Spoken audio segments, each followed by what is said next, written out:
2 or 3 weeks ago about end-of-life health care and the enormous amount of our total health money spent in the last 2 or 3 weeks or months of life. And it doesn't improve dying, it makes it worse. It prolongs the agony for the patient and the families. And because most people don't plan ahead, they don't make their wishes known, and therefore doctors have to do every test because they're afraid of being sued if they don't. And when I was a physician, we were encouraged to discuss end-of-life issues with all patients over 18. Trouble is, most patients don't want to think about this. Most doctors don't want to take the time to do it. One of the proposals in Obamacare, I don't know what happened to it, was to provide some incentive for doctors to... The counseling, what they will... Maliciously mischaracterize it. That's right. That's right. But in one respect, the death panels got created, the discussion of death panels got created because of the rationing portion, not so much the counseling portion. And I'm a strong supporter of it. When I was in the state legislature 10 years, 12 years ago, we actually voted on a package of bills that allowed people to have their wishes known. I'll tell you a personal story. My dad used to tell me that you'll hear my voice more when I pass away than you do now. Because I was a younger kid. Let me tell you, I hear my dad every single day and I'm happy about it. But my dad died with an arterial aneurysm. So he just one day, nobody saw it coming, poof, gone, right? In the hospital, they operated, but they got there too late, so he had brain damage already. His body survived the operation at age 77, but he had brain damage. At that time, we had to make a decision. And my mother, who's an MD, my mother is an MD. She took 7 days. And I did not rush her down. I love my parents dearly. And I would never take away, no matter what it costs me, I would never take that away from my mom. So I agree with that, but that's again, it's more of a state's issue because each state passes their own end-of-life care and their own contracts that you can sign. And in Michigan, we have a the durable power of attorney for health care. Thank you. I hope I answered your question right. Yes, ma'am. How do you feel about negative campaigning if you intend to participate in pretty well negative campaigning? Let me go backwards. Do I plan on participating in negative campaigning? No. And I think if you've seen anything of what we've done in the primary, you'll see that I don't believe in negative campaigning. Now, do I believe about the issues? Yes. I will use the issues like a sledgehammer because like my opponent met my wife we were at the auto show together, and I've known my opponent for 18 years. For 18 years. And he asked me why I was running against him. And I told him at the auto show that I didn't think he was up to the job. Because if you say one thing to Oakland County residents, you better vote that way in Washington. He didn't. And like I keep telling people don't care if you're a wet noodle, if you're a Republican, a Democrat, a vegetarian, who you are, an independent. They just want you to represent them.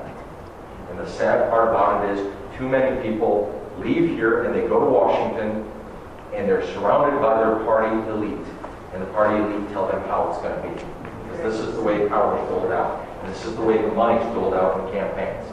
I mean, look at my opponent's campaign finance report. You'll see $2 million. Where did most of it come from? Washington and the Washington elite crowd. And the problem is you will fold like a cheap suit or a cheap chair unless you have a backbone. And I can assure you tonight that I'm not looking forward to folding because I won't. So that's where that fabulous 50 comes in? That those 50 congressmen Yes, are going to yes. flex their muscle To stand strong. Okay. And that's the accountability group, that we stand strong together. Yes, sir. We're not being told to leave yet, are we? So we'll wrap up here. This is for David. Yes, sir. This is for David. You're the finance guy. Yeah. I just heard them tell me just a minute ago, if you don't have any money, how can you lend somebody money? We just lent George Soros $2 billion to call Brazil, look for a car. Yeah, I heard about that. Have you heard about that? Yeah. $2 billion. No, I haven't heard about And that. George Soros, a lot of money. I did hear that he made a grant of $100 million. $2 billion. Yeah, I don't know about that. Mr. Texas. Just let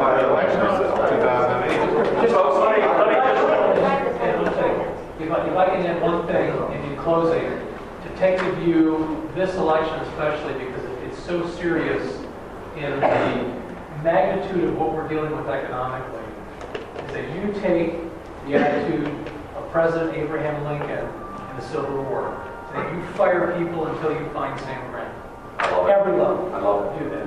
Yeah. If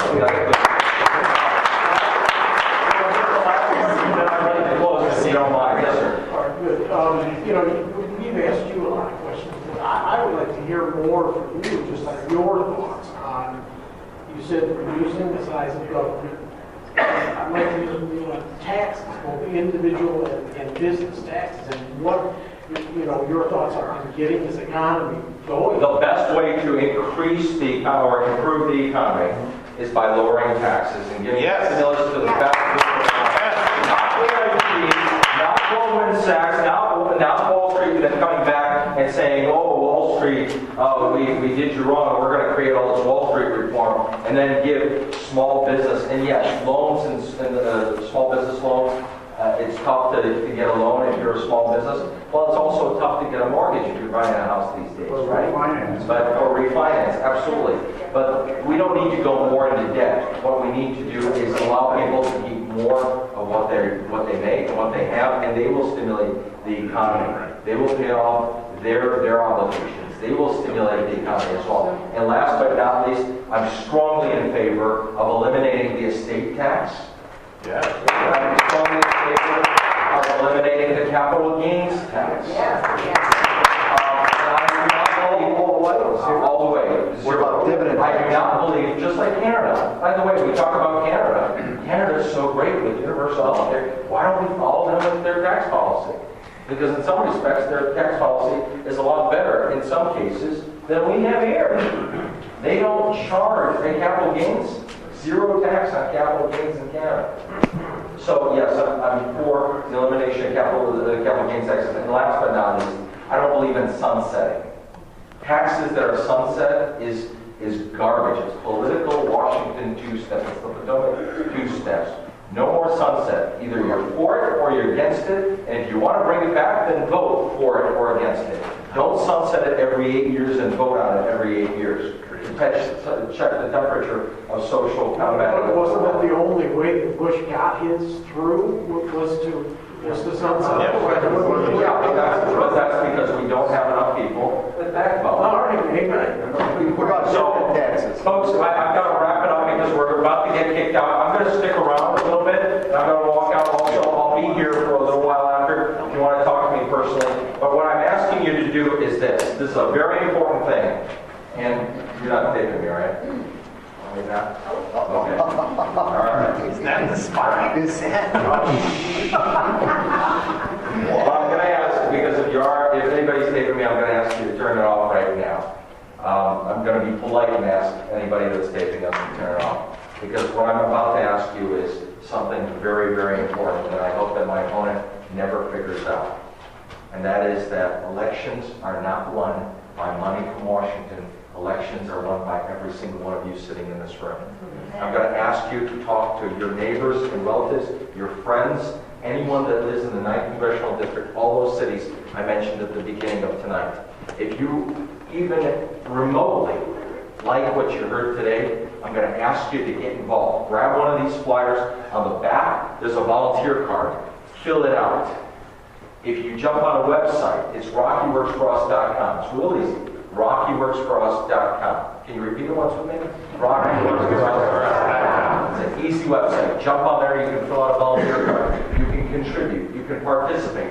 All I'm asking for, do what you can to change your country. I'm all in. I quit my job. I quit the military to go all in. Now I need you to be my accountability partner. I need you to go all in with me. We have only 55 days left.